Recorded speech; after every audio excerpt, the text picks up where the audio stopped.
Bonjour, vous écoutez le podcast de Virage. On vous donne des pistes pour aller de l'avant et ça se fait parfois à contre-courant. Si face à un problème, quel qu'il soit, vous vous êtes déjà dit « j'ai tout essayé, rien ne va, je ne sais plus quoi faire », alors vous êtes au bon endroit. Je suis Marina Blanchard, psychologue, formatrice et fondatrice de Virage. Mon école s'inscrit dans la lignée de celle de Palo Alto, c'est-à-dire de la thérapie brève. Et je suis Peggy Van Lierde, chef d'entreprise, journaliste et coach en développement personnel. Ensemble, nous vous proposons des réflexions pour avancer autrement. Alors Peggy, aujourd'hui on a une invitée, Anne-Françoise Jans. Bonjour Anne-Françoise. Bonjour Marina, bonjour Peggy. Bonjour. Voilà Anne-Françoise, tu es venue nous parler d'un sujet que tu as choisi. Exact, je suis venue vous parler de la procrastination. Un grand mot. Un grand mot, effectivement. Alors, quand on demande la définition de la procrastination, c'est quoi la procrastination? Si on veut être très généraliste, c'est remettre à plus tard. Mais ça englobe évidemment beaucoup de réalités et de choses différentes. Et moi, personnellement, si on me demande, tiens, donne-moi un tout simple exemple de ta vie, je vous parlerai de mes dimanches matins, où je me dis, en me levant, je vais d'abord passer 1 heure à répondre à mes mails, comme ça c'est fini, je termine mes mails de la semaine. Et bon an, mal an, je commence à ranger un tiroir, à préparer un petit gâteau, à me dire que j'irais bien faire un jogging ou peut-être du vélo. Et finalement, la journée se passe avec toujours cette petite voix derrière qui me dit « N'oublie pas tes mails. » Et finalement, qu'est-ce qui se passe? Le dimanche soir, à 21h, je réponds à mes mails. Voilà, ça c'est mon exemple de la vie de tous les jours. Effectivement, je pense que beaucoup se reconnaissent dans cet exemple. Mais donc ça veut dire que tout le monde procrastine? Moi, j'ai l'impression que tout le monde peut procrastiner. Il y a sans doute des degrés, mais si j'écoute les gens parler, parce que c'est un sujet qui m'intéresse beaucoup, je me rends compte que tout le monde, quelque part, procrastine un peu. Et en soi, ça peut ne pas être une maladie, mais à un moment, ça peut être quand même problématique. Oui, j'allais dire pourquoi pas procrastiner, puisque tu fais tes mails le dimanche soir, finalement. Oui, finalement, oui, je pourrais peut-être me les mettre le soir, mais je risque alors peut-être de ne pas les faire le soir et de me réveiller la nuit pour les faire. C'est ça. Et à partir de quel moment alors est-ce que ça devient problématique? Ça devient problématique quand on a vraiment des tâches à faire et que les personnes autour de nous attendent et qu'à un moment on a des conséquences parce qu'elles ne sont pas faites. Je peux être un étudiant qui n'étudie pas et qui rate son année, ou qui termine pas ses études parce qu'il n'a pas le courage de faire son mémoire, ou je peux être un travailleur qui à un moment a tellement retardé un certain nombre d'échéances que je sais pas, il perd ses affaires, c'est les affaires qu'il doit son business, quoi. Son business, voilà, exactement, c'est ça que je voulais dire.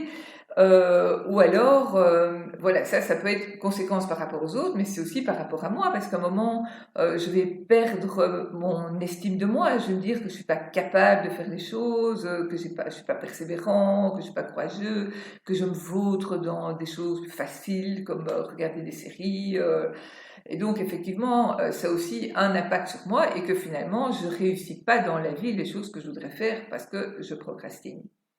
Et tu as un exemple, par exemple, je sais pas, tu as suivi un patient ou... Oui, j'en ai suivi quelques-uns, plusieurs même, qui, par exemple, disent qu'ils détestent le travail administratif, la part administrative de leur boulot.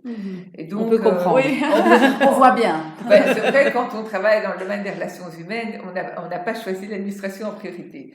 Et donc, ce sont des personnes qui vont remettre chaque fois au lendemain leur tâche administrative, ils vont la mettre sur leur to-do list et ils vont se dire tant pis, je le fais pas aujourd'hui, je le ferai demain.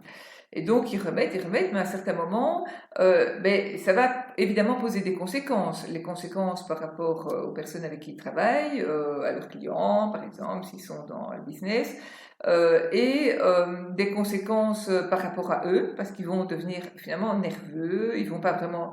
il y a toujours une petite voix derrière qui dit quand même tu devrais t'y mettre, et donc le lendemain ils vont pas... C'est pas très confortable. C'est pas confortable.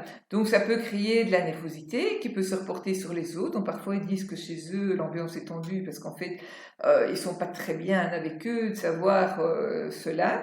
Ça peut aussi créer, j'ai justement récemment quelqu'un qui venait parce que finalement il commençait à mentir. En disant, ils inventent des histoires, en disant mais oui je l'ai fait, j'ai envoyé ceci, j'ai fait cela, et ils se disent c'est pas grave, je le ferai après, mais finalement les gens peuvent le découvrir, et même s'ils le découvrent pas, finalement ils montent des mensonges de plus en plus nombreux, et ça devient aussi un problème par rapport à leur propre estime, parce que a priori c'est pas des gens voilà, en qui on peut pas avoir confiance, mais simplement ça les met tellement mal de devoir dire qu'ils ont procrastiné qu'ils préfèrent inventer qu'ils l'ont fait. Oui, on s'englue dans une situation dont on sait Voilà. plus très bien comment sortir. Finalement. Exact, et ça touche vraiment à l'image de soi finalement, par rapport à soi, par rapport aux autres. Et quelle solution alors? On fait quoi? Qu'est-ce qu'on fait? Oui. Donc, en général, je dirais que ce que se dit le procrastinateur et ce que lui dit son entourage, c'est vas-y, fais ce que tu dois faire, etc. Donc, on remarque que ça marche pas, d'autant plus que le procrastinateur déjà a cette petite voix qui lui dit tu devrais faire ton mémoire, tu devrais faire ton travail administratif, tu devrais. Donc, on va lui dire écoute, voilà, tel jour où tu as décidé de faire la tâche en question, soit tu l'as fait et on lui donne un temps pour la faire. Soit tu sens que tu n'es pas prêt de la faire et donc plutôt que de te dire que tu vas commencer dans 1 heure ou dans 3 heures ou le lendemain, eh bien tu te redonnes un délai où vraiment tu profites de ce qui te fait vraiment plaisir, par exemple des jeux vidéo, ranger tes tiroirs, etc. Et tu ne feras ce que tu dois faire que par exemple dans 2 jours. Mais pendant ces 2 jours, tu t'interdis de le faire. Tu dois vraiment alors faire ce que tu aimes, tu ne dois pas y penser, tu dois en profiter, tu restes dans le plaisir plutôt que dans cette petite voix qui te dit que tu dois faire absolument la chose, puisque ce que tu dois faire, en fait, tu la feras que, par exemple, dans 2 jours. Donc là, on va moduler avec la personne, le timing, etc., en fonction de sa réalité, de ce qu'elle vit, de ce qu'elle peut faire. On adapte toujours la proposition. Et donc, c'est vraiment aller dans le mouvement inverse. Au lieu de dire, vas-y, fais la to-do list, commence ta tâche, et lui dire, ne la fais pas, tu n'es pas prêt, attends. Et donc, créer une autre tension chez la personne qui ne parvient pas à faire la tâche. Et ça veut dire qu'au final, la personne attend vraiment en ce moment ce laps de temps, ou bien elle s'y met quand même avant? Enfin, ça provoque un changement? Oui, parce qu'en fait, la personne se dit 1, 2 jours ou 3 jours sans pouvoir travailler. Par exemple, si on dit c'est un étudiant, on lui dit, écoute, voilà, tu te dis aujourd'hui que tu commences ton blocus ou ton cours, et si tu sens que tu vas commencer à faire une série, plutôt que regarder une seule série, tu t'autorises pendant 2 jours à regarder toutes les séries que tu veux, tu fais ce que tu veux, mais en tout cas, tu n'ouvres plus un livre, c'est que tu n'es pas prêt. Et donc, l'étudiant se dit 2 jours complets sans travailler, donc ça c'est quand même un peu beaucoup, et du coup, il va peut-être inverser, je dirais, sa tendance habituelle à regarder la série en disant, non, je vais quand même travailler, peut-être que je regarderai plus tard les séries, mais 2 jours, c'est trop. Donc, oui, ça va marcher, pas toujours, évidemment, mais souvent, parce qu'en tout cas, on se met dans un autre processus. Moi, je peux donner un exemple tout simple que j'ai eu un jour avec mon fils qui était à l'UNIF et qui me disait, oh maman, moi je crois que c'est trop dur de travailler, j'y arrive pas, je commence pas. Je lui dis, écoute, je crois que t'es pas fait pour les études universitaires, c'est pas grave, on va chercher un autre programme. Et du jour au lendemain, il n'a plus jamais dit ça et il a travaillé tout seul. Mais du coup, moi j'ai l'impression, ce qui est intéressant, c'est qu'aussi, pour certaines personnes, ils peuvent peut-être se rendre compte que c'est pas si important de le faire aussi. Parce que ton fils, par exemple, aurait pu se dire, c'est vrai, en fait, c'est pas pour ça que je suis fait. Et au lieu d'être en échec perpétuellement à ne pas s'y mettre, quelque part, du coup, il se serait retrouvé dans, maman m'ouvre une autre possibilité, une autre voie, et si je veux, je la saisis. Absolument. Donc c'est intéressant aussi, ça. Ouais, c'est vrai, c'est une belle opportunité de reposer le cadre autrement. Parce que si on prend la procrastination des étudiants, par exemple, en fait, elle peut être basée aussi sur des émotions différentes. Donc, il y a clairement l'émotion plaisir qui est dans la procrastination, puisque finalement, on préfère ranger un tiroir que répondre à des mails à un certain moment où on préfère regarder une série que faire du travail scolaire, ou de faire une autre part du travail, du job, par exemple, rencontrer des clients plutôt que le travail administratif. Donc, il y a toujours cette priorisation, entre guillemets, des plaisirs qui fait qu'on procrastine, mais ça peut aussi être des étudiants qui ne travaillent pas parce que ça fait moins, ça leur envoie une image moins négative de rater parce qu'ils ne travaillent pas, que de travailler et de risquer de ne pas avoir de si beaux résultats que prévu. Et donc, pour un étudiant, se dire, moi je suis cool, non, j'ai rien fait, donc j'ai raté mon année, plutôt que dire, ben oui, moi j'ai travaillé et j'ai pas réussi, ou je n'ai pas atteint un objectif plus élevé que je m'étais donné. Donc, il peut aussi y avoir dans la procrastination quelque chose qui est lié à la peur, à l'estime de soi, qui fait qu'on n'y va pas. Oui, et pas que pour des étudiants, parce que moi, je pense à un patient que j'ai eu qui voulait développer un spectacle, en fait, hein, il voulait être un artiste, il se faisait coacher par des coachs qui ont coaché de grands artistes, mais il n'avançait jamais dans la création de son spectacle, et je pense effectivement qu'il y avait la peur d'échouer derrière, Ouais, et que donc, en ne faisant pas, au moins il échoue pas. exactement. Sauf qu'il Ouais. échoue, mais Ouais, il ne ouais. le voit pas de la même manière que de devoir s'afficher, voilà, se mettre en risque, de Exact. décevoir les Ouais. autres et de se décevoir lui-même, Ouais. évidemment, si le spectacle n'est pas bon, quoi. Mais le risque de ne pas aller vers un changement, c'est que cette confiance en soi, elle diminue encore davantage. Oui, exactement. Donc finalement, la personne croit en faisant ça, en mettant toutes ces protections en place de procrastination, que elle va se protéger en quelque sorte du regard des autres. Et finalement, avec le temps, c'est tout le contraire qui se passe parce que finalement, elle ne réussit plus rien. Voilà, je suis aussi quelqu'un, c'est encore une autre émotion. Qui ne reprend pas sa production artistique parce que ça lui rappelle trop un échec amoureux qu'elle a eu. Et donc, elle procrastine parce qu'elle a peur de reconnecter les émotions qu'elle avait De en revivre créant quelque et de chose. revivre quelque chose. Et donc, elle procrastine et donc elle vient au départ en disant j'ai pas confiance en moi. C'est ça son diagnostic. Mais en fait, derrière, c'est d'autres émotions. Donc, c'est vraiment important quand on travaille la procrastination, c'est d'aller bien interroger le levier de la procrastination pour être sûr que on donne pas une tâche standard ou une façon standard de changer, parce qu'il y a peut-être des choses plus subtiles. Donc, il y a la procrastination classique de l'étudiant qui préfère la série que son travail, mais il y a des choses qui sont beaucoup plus subtiles. Donc, toujours aller chercher l'émotion qu'il y a derrière pour pouvoir changer le mouvement. Une question qui est peut-être intéressante à se poser quand on procrastine, pour certaines personnes qui nous écouteraient qui procrastinent, c'est de se dire, finalement, si je le faisais, je risque quoi? Exactement. Parce que c'est un peu là qu'on a le levier, du coup, puisqu'on se dit, si je lançais mon spectacle, je risque quoi? Et c'est là qu'il s'est rendu compte, parce que je reviens à cette personne-là, mais il risque, oui, de décevoir, que ce ne soit pas à la hauteur, etc.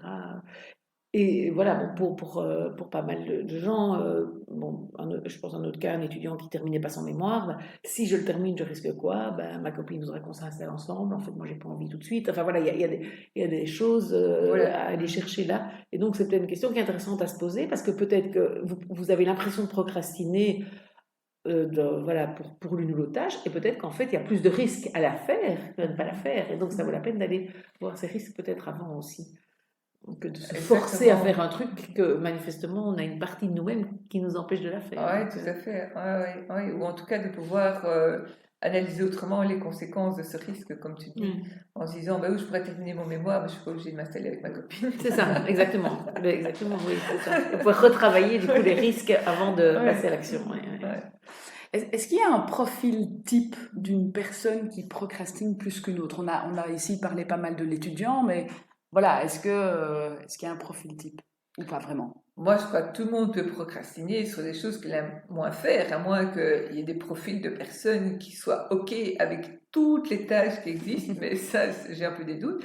Mais même, je veux dire, des gens qui sont perfectionnistes, par exemple, et qui font vraiment en général, enfin, qui ont en tête d'être vraiment au top sur tous les plans, ils seront des procrastinateurs aussi, parce que comme ils ne savent pas tout faire, vu qu'il n'y a que 24 heures dans une journée et que la perfection n'existe pas, ils vont devoir à certains moments lâcher sur certaines choses et procrastiner. Et pour eux, c'est de la procrastination, parce que comme ils sont parfaits, ils doivent absolument le faire. Et donc, c'est aussi des gens qui pourraient être, par exemple, dans un profil de inventer des histoires pour dire qu'ils sont toujours parfaits, mais ils ne parviennent pas à le faire. Mais bon, probablement qu'il y en a qui le sont plus que d'autres, qui se laissent plus aller dans le plaisir, qui se contraignent moins, ça c'est sûr. Et puis peut-être aussi des périodes de la vie où on l'est plus que d'autres. Donc je crois qu'il ne faut vraiment pas généraliser là-dedans, mais il y a certainement un curseur de procrastinateur. Tout le monde l'est un peu, beaucoup, très fort. On a déjà évoqué donc les solutions que toi tu proposes quand quelqu'un vient te voir dans ce cas-là. Et qu'est-ce qu'on pourrait donner comme conseil quand quelqu'un vit avec un procrastinateur dans son entourage? quel conseil lui donner? Le conseil, ce serait en tout cas, de ne pas alimenter cette petite voix qui dit tu dois le faire, c'est ça. Oui, exactement, puisque en fait, la petite voix, elle le dit déjà, donc si elle a encore une autre voix à côté qui lui dit, ça va l'énerver et ça va peut-être même encore probablement diminuer l'envie de s'y mettre. L'envie de s'y mettre, exactement. Mais par contre, si on freine un moment, donc c'est un peu l'exemple que je donnais à mon fils en lui disant, écoute, laisse tomber, on va choisir nos études. Si on freine, mais là on repositionne la personne autrement et pour toutes sortes de raisons, elle va se dire oui mais non quand même, moi je vais pas rien faire ou peut-être ça va lui renvoyer une image qu'il n'a pas envie de donner de façon un peu plus forte et du coup il va s'y mettre. Mais même si c'est même pas, en tout cas déjà arrêter de lui dire vas-y fais ta to-do list, commence à travailler, ça sera déjà très très bien. Oui, quelque part, on va repositionner la personne actrice de sa vie, oui, ce qui sera l'un de nos sujets, Peggy, bientôt. Oui, bien sûr, oui, effectivement. Dans tous les cas, c'est toujours entre la personne actrice, c'est comme ça qu'on travaille. Oui. Rappelons-le. Oui, tout à fait, c'est vrai, c'est central dans notre travail. C'est vrai. On est acteur de sa vie et voilà, et effectivement, on prend cette position qui est importante. Et c'est chouette, ça nous redonne du pouvoir dans notre vie, c'est ça, c'est intéressant. Ouais. Finalement, en conclusion, moi j'ai l'impression que la procrastination, c'est un peu cette difficulté à s'y mettre, pas tellement à faire les choses. Quand tu fais tes mails, une fois que tu les fais, j'ai pas l'impression que ce soit chaque mail pénible, c'est le premier qui est difficile. Est-ce que c'est juste de dire ça? Oui, tout à fait. La procrastination, c'est un peu comme le point de bascule, quoi. Tu dis, ok, je prends mon ordinateur et j'y vais. Et puis après, comme tu dis, on y va. Donc en soi, c'est vraiment un moment décider de faire autre chose que le truc plus plaisant qu'on va mettre en priorité ou les autres dont on a parlé qui sont liés à qu'est-ce que je risque à le faire finalement. Donc en soi, tout le monde est capable de le faire en général. C'est juste le moment de se mettre à la tâche, comme tu dis. Donc finalement, quand on procrastine, on devrait se dire, en tout cas moi c'est ce que je fais et je trouve que ça fonctionne et c'est ce qu'on propose à nos patients. On devrait se dire, soit je le fais maintenant, soit je le fais dans 2 jours. Exact. Et si je ne le fais pas maintenant, interdiction pour moi de m'y mettre. Et donc en s'y mettant maintenant, même si je me dis, maintenant je le fais même qu'une seule demi-heure, souvent on fait la demi-heure et puis on continue. Exactement. Tandis que si je me dis, si je ne fais pas là maintenant, je dois le faire dans 2 jours, ça fait paniquer un peu. On se dit, oulala, mais alors est-ce que dans 2 jours je le ferai, etc. Et donc c'est ça qui débloque pour moi la problématique. Oui, tout à fait. C'est le fait de s'y mettre. C'est le fait de s'y mettre et de donner même, comme tu dis très justement, souvent on dit, vous y mettez, et si c'est que 20 minutes, c'est bien. C'est ça. Donc on ne se met pas une grosse tâche sur le dos, mais souvent une fois effectivement que le processus est enclenché, il continue. C'est plus facile de continuer que de s'y mettre. Voilà, exactement, oui. C'est une bonne conclusion. Voilà, Anne-Françoise, merci en tout cas. Merci à vous de m'avoir accueilli dans votre podcast, c'était vraiment très sympa, très intéressant. Merci et donc beaucoup. maintenant, comme j'ai une to-do list sur laquelle je vais essayer de ne pas procrastiner aujourd'hui, je vais vous laisser. Merci beaucoup. La semaine prochaine, on parlera, Marina, des émotions. Oui, c'est un sujet passionnant, très vaste. On va essayer de décortiquer les émotions et ce qu'elles ont à nous dire, parce que les émotions, elles ont une utilité, même celles qui nous font souffrir. Loin de nous l'idée évidemment de vous faire procrastiner, mais vous pouvez ajouter éventuellement l'écoute de ce podcast à votre to-do list. À bientôt!